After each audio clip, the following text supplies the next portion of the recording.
দেখবেন কুরবানির আগে পশুটার চোখ দিয়া পানিগুলার গড়ায় গড়ায় পড়তে থাকতাম।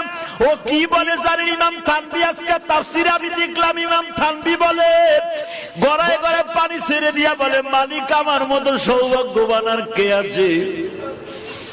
তুমি আমার একটা ভালো লোকের বাড়িতে খরিদ করলা।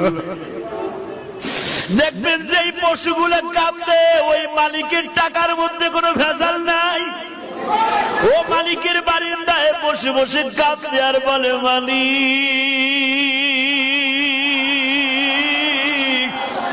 আমার ভাষা তুলি আর কেউ বুঝে না, তুমি বুঝাও।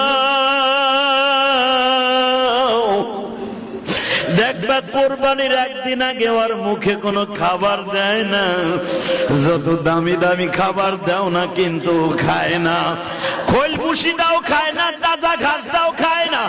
এই জন্য বিশ্ব নবী বলে কোরবানির আগের থেকে তোমরা খাবার দিবা না, কারণ ওর দপ্তরে আল্লাহর সাথে একটা দোস্তি হয়ে যায়, ওর তখন খাবার দেওয়ার দরকার নাই। ওর খাবার গুলা খাওয়াইলে তুমি ধুইতে কষ্ট হবে। আমি নবী বললাম ওরে একদিন রাতের আগে থেকে খাবারটা বন্ধ করে দিও।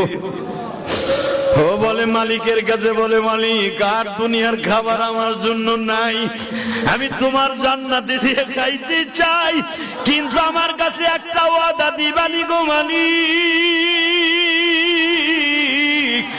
আমারে যেই টাকা দিয়ে তোমার এই পাগল কিনেছে এই টাকার মধ্যে যদি ভেজাল থাকে ওর বিচার তোমার আদালতে দিলাম গো আল্লাহ, আর যদি ভেজাল না থাকে আমার পরে সওয়ার করাইয়া তুমি তারে জান্নাতে নিয়ে নিও। আল্লাহ বলবে না, তোর পরে সওয়ার করাইতে হবে না, আমি ওরে দুম্বার উপর সওয়ার করাবো। আল্লাহু আকবার বলো। কারণ আমার নবীর উম্মত, আমার নবীর কোন উম্মতকে তার পশুর উপরে সওয়ার করাবো না, আমি ওর সওয়ার করাবো দুম্বার উপরে।